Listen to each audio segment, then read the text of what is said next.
Bismillah. Allahumma salli ala Muhammad Rasulillah. Amma ba'du.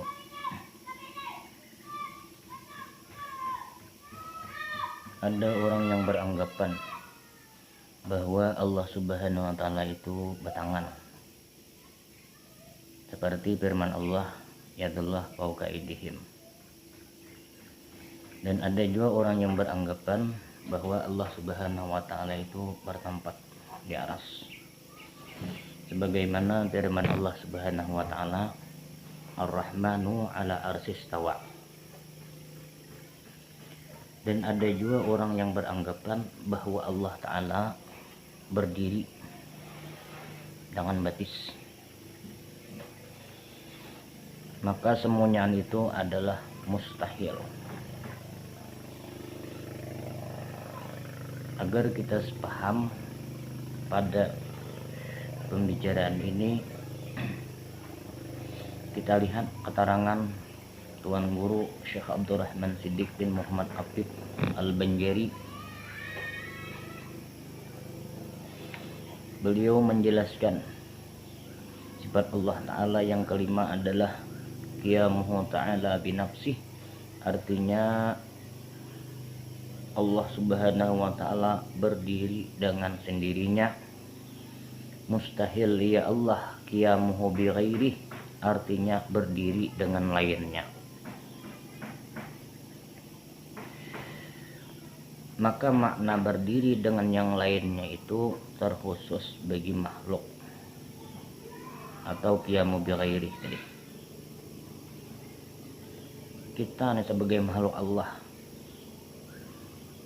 sebagai manusia, tidak bisa kita nih berhajat, tidak bisa kita nih berdiri dengan sendiri, ringkat. Mesti kita nih butuh ibtikar kepada yang lainnya. Contoh, hendak mengambil butuh tangan, hendak berdiri butuh betis,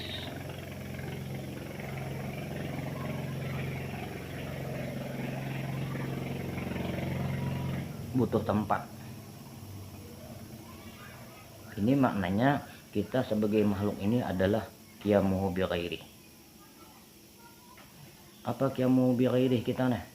Butuh kepada makanan, butuh kepada minuman, butuh kepada orang yang membantu kita, butuh kepada duit, butuh kepada rumah, butuh kepada obat kalau gering, butuh kepada dokter yang mengurus kalau kita sakit. Nah, ini maknanya kita ini butuh dengan makhluk. Sedangkan Allah Subhanahu wa taala qiyamuhu binafsih, berdiri dengan sendirinya, maknanya adalah Allah taala itu kada butuh. Kada butuh apa? Kada butuh tempat. Kada butuh nasi untuk mengenyangkan hambanya. Kada butuh obat untuk menyehatkan hambanya yang gering. Kada butuh parang untuk melukai.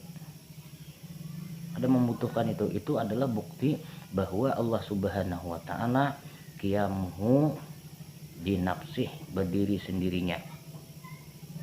Maka mustahil Allah Subhanahu wa taala butuh tangan untuk memegang sesuatu, butuh tempat di aras tadi.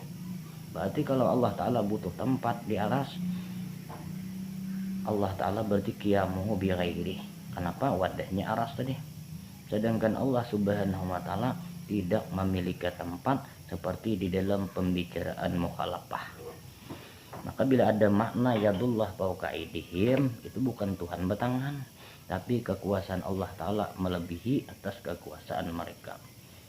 Makna Allah taala bertempat di aras, seperti firman Allah taala Ar-Rahmanu ala arsy tawa, maknanya adalah sebagaimana dalam pembicaraan mukhalafah, Allah Subhanahu wa taala itu kekuasaannya meliputi aras.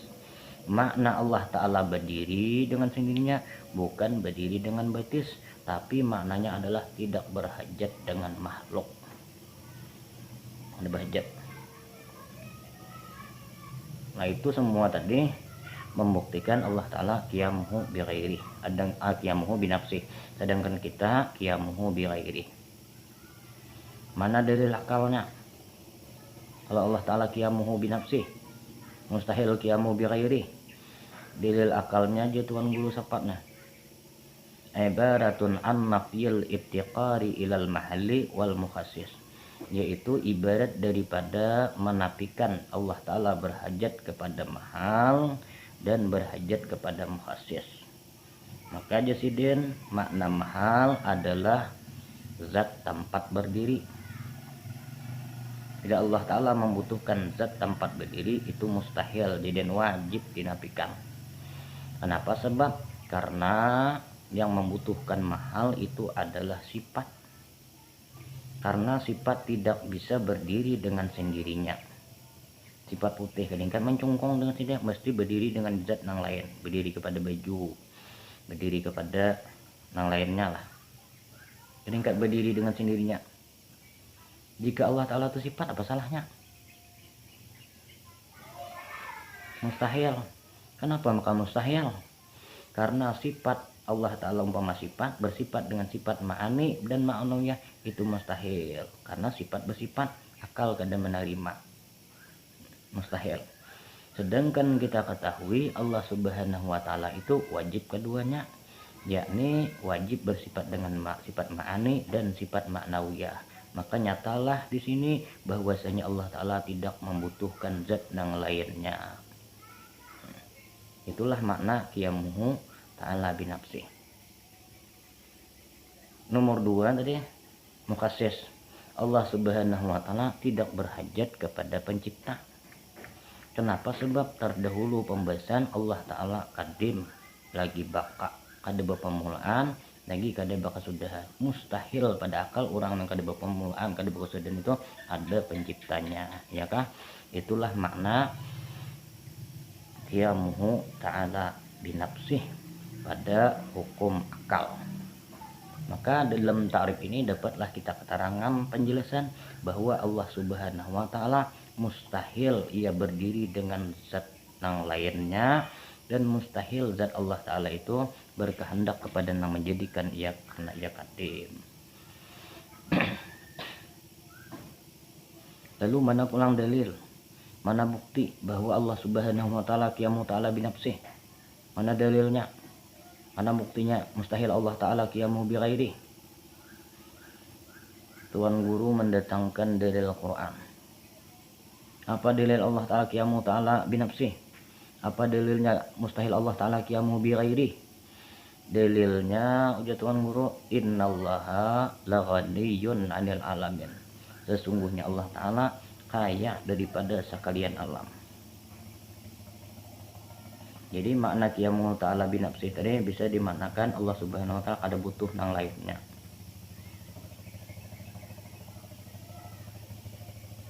Yang nomor 2 makna qiyamuhu ta'ala binafsih tadi Allah Ta'ala kada butuh kepada bantuan. Yang nomor 3 Quran mendatangkan makna qiyamuhu ta'ala binafsih itu adalah Allah Ta'ala sugih maknanya. Mana bukti Allah Ta'ala sugih? Mana bukti Allah Ta'ala qiyamuhu ta'ala binafsih? Nah, tuan guru menjelaskan di dalam kitabnya bahwa bukti Allah Ta'ala itu sugih tandanya ada 4. Tandanya buktinya Allah Ta'ala sugih. Yang pertama bukti Allah Ta'ala sugih apa? 1. Allah Ta'ala bersifat wujud, qidam, baqa, mukhalafah. Qiyamuhu ta'ala binafsih sama, basar, kalam, sami'un, basirun, mutakallimun. Ini bukti Allah Ta'ala sugih, bukti Allah Ta'ala qiyamuhu ta'ala binafsih.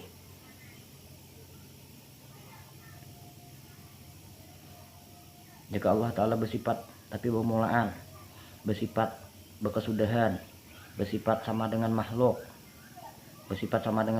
umpama, yaitu namanya Allah Subhanahu wa Ta'ala berdiri dengan lainnya. Mendengar umpama Allah Ta'ala dengan telinga, kayak kita juga. Melihat umpama dengan biji mata, kayak kita juga. Beda dengar umpama dengan telinga macam kita juga. Nah itu ngarannya kada qiyamuhu binafsih, tetapi qiyamuhu bi ghairi. Qiyamuhu bi ghairi buktinya mana mun qiyamuhu bi ghairi? Macam kita nih, mendengar dengan telinga, melihat dengan biji mata, berkata-kata dengan dengan lidah. Maknanya kita ini adalah qiyamuhu bi ghairi, sedangkan Allah Ta'ala qiyamuhu bi nafsih. Mana buktinya? Yaitu wujud, qidam, baqa, mukhalafatu ta'ala lil hawadis, qiyamu ta'ala bi nafsih, sama basar kalam, sami'un basirun mutakallimun. Satu. Nomor 2, apa bukti Allah Ta'ala sugi? Apa bukti Allah Ta'ala qiyamuhu ta'ala bi nafsih? Bukti Allah Ta'ala qiyamuhu ta'ala bi nafsih artinya berdiri dengan sendirinya. Apa buktinya? Tanazzuhu ta'ala anil a'dadi fi af'alihi wa ahkamih. Artinya maha suci Allah Ta'ala daripada mengambil faidah pada satu, segala perbuatannya, dua, pada segala hukumnya. Allah Ta'ala menjadikan alam, menjadikan langit, menjadikan bumi, menjadikan barang nang di antara keduanya, menjadikan makhluk. Tidak secuil pun Allah Ta'ala mengambil faidah. Ini buktinya Allah Ta'ala qiyamu ta'ala binafsih. Buktinya Allah Ta'ala sugih. Ada kita pang berulah-ulah, mesti kita tuh mengambil faidah. Bermasak nasi mengambil faidah supaya dapat makan. Beramal ibadah mengambil faidah supaya dapat masuk surga, supaya dapat keridaan Allah. Minum banyu mengambil faidah supaya hilang haus. Berulah rumah mengambil faidah supaya dapat berdiam di dalamnya. Sedangkan Allah Subhanahu wa Ta'ala tidak mengambil faidah segala apa nang diperbuatnya. Tuhan menjadikan alam, kadang berbuat di alam. Tuhan menjadikan surga, kadang berbuat dalam surga. Tuhan menjadikan aras, kadang Tuhan berbuat di dalam aras, sebagaimana di dalam pembicaraan yang terdahulu, yaitu di dalam pembicaraan mukhalafah. Itu adalah bukti yang nomor 2 tadi, bukti Allah Ta'ala sugi atau qiyamuhu ta'ala binafsih. Yang nomor 3, apa bukti Allah Ta'ala sugi? Buktinya Allah Ta'ala sugi itu adalah la ta'syira li syai'in minal kainati biquwatihi. Tidak memberi bekas satu kainat dengan kuatnya. Apa makna kainat? Makna kainat itu umum aja. Parang kainat, obat kainat, amal ibadah kainat, langit dan bumi barang dan antara keduanya ngarannya kainat. Kada memberi bekas dengan satupun dengan kainat. Apa contohnya? Obat kada dapat menyembuhkan.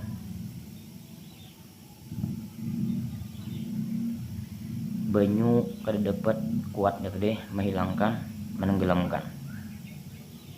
Api, kuatnya api kada ingkat membakar. Mana buktinya? Nabi Ibrahim dilempar ke dalam api, kada ingkat api membakar. Ini bukti kuatnya api tidak membakar pada hakikat. Kuatnya banyu kada menenggelamkan. Mana buktinya? Nabi Musa alaihi salam kada ditenggelam di laut waktu dikejar oleh Fir'aun. Kuatnya obat kada dapat menyembuhkan. Mana buktinya? Banyaknya orang minum obat, banyaknya orang datang ke dokter, banyaknya orang datang ke paurutan, tapi kada ampe. Ini bukti bahwa Allah Subhanahu wa Ta'ala sugih. Apa bukti Allah Ta'ala sugih dengan hukum adat ini? Bukti Allah Ta'ala sugih, Allah Ta'ala menyembuhkan orang kada perlu dengan obat. Allah Ta'ala hendak membakar, kada memerlukan dengan kuatnya api. Kalau Allah Ta'ala hendak menghilangkan haus, kada perlu dengan bantuan kuatnya banyu tadi. Buktinya itu tadi yang tersebut itu tadi. Nah, makanya itulah bukti Allah Subhanahu wa Ta'ala sugih atau bukti Allah Ta'ala qiyamuhu binafsih.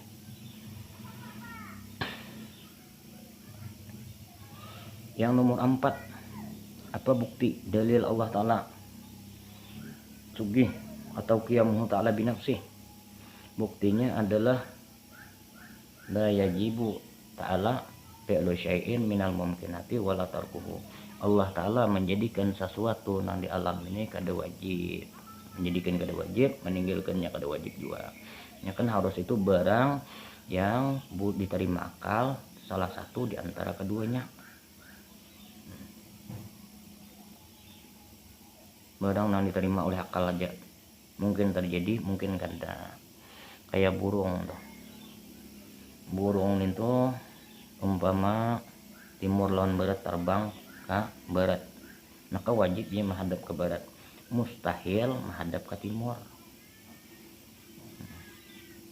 Kalau harus bang, harus saja burung tadi ke timur, harus saja burung tadi ke barat, harus saja burung tadi terbang gugur. Nah, itulah tentu harus. Artinya Allah Ta'ala menjadikan alam ini harus saja kada wajib. Maka ini bukti Allah Subhanahu wa Ta'ala sugih. Kalau kita bang menjadikan segala sesuatu, ada kalanya wajib hukumnya, ada kalanya sunat, ada kalanya makruh, ada kalanya mubah.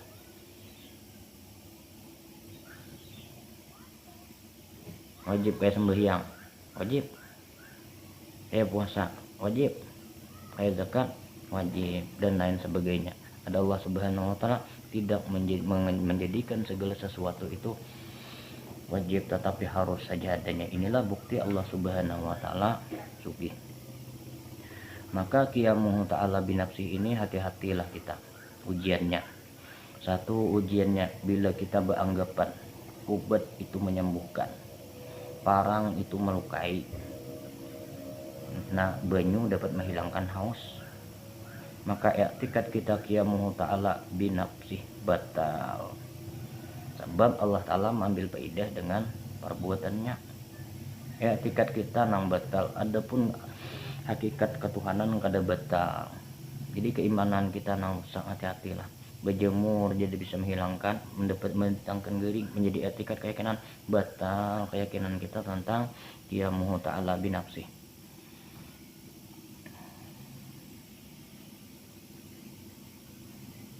Kabi dia penyebab kada beranak. Kada ingat kepada Allah Ta'ala yang qiyamuhu ta'ala binafsi. Banyaknya orang kada bekabi atau kada anu beranak. Banyaknya juga orang yang kada bekabi kada beranak. Banyaknya juga orang yang bekabi beranak. Ini bukti Allah Ta'ala sugih. Artinya Allah Ta'ala berbuat sesuatu kada menghajatkan dengan yang lainnya. Maka kita tanamkan di dalam hati, mudah-mudahan Allah Ta'ala menetapkan iman kita dari dunia waktu sakaratul maut hingga akhirat.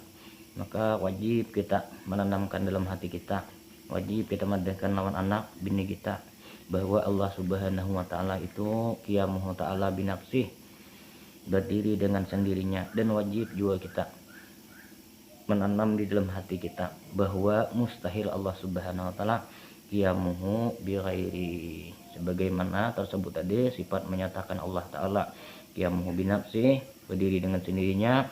Ta'arif atau dalil akal menjelaskan Allah Ta'ala berdiri dengan sendirinya. Dalil Quran pun menjelaskan Allah Subhanahu wa Ta'ala berdiri dengan sendirinya. Wallahu Subhanahu wa Ta'ala a'lam.